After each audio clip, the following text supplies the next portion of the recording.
పాపం చంద్రబాబు గారికి కూడా ఆ మాట ఎవరు చెప్పలేదు, మీరు ప్రతిసారి సీఎం కావాలని చెప్పేసి చెప్పింది.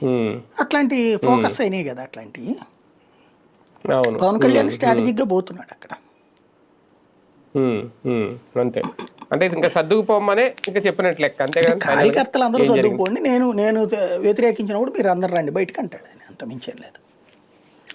మీరెవరు నన్ను పదవులు అడగనిస్తే తీసుకోండి, ఇవ్వబోతే సర్దుకుపోండి. నా పదవి విషయంలో నేను రాజీ పడను. తేడా వచ్చినప్పుడు, నాకు కోపం వచ్చినప్పుడు మీ అందరూ కూడా కోపగించండి. నాకు బాధ వేస్తే మీరు అందరూ బాధపడండి.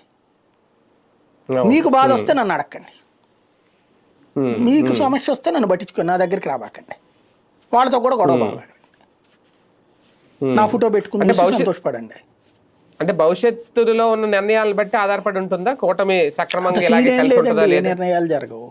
ఇప్పుడు ఇన్ని పదవులు నేను ఇప్పించాను, మా వాళ్ళకి చాలా ఇచ్చాను నేను, వాళ్ళు ఎవరో తెలియని వాళ్ళకి కూడా వాళ్ళంత మందికి ఇచ్చాను నా అభిమానులు అన్న ఉద్దేశంతో అనే ఫీలింగ్ లో ఆయన ఉన్నాడు.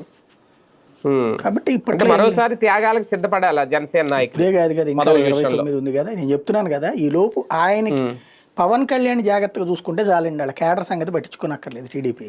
ఆ విషయంలో ఆయన వెళ్ళేటప్పుడు విమానం, ఆయన వచ్చేటప్పుడు హెలికాప్టర్, అవన్నీ జాగ్రత్తగా చూసుకోవడానికి ఒక టీంని జాగ్రత్తగా మంచి పిఆర్ టీంని పెట్టారు బాబు గారు, లోకేష్ గారు.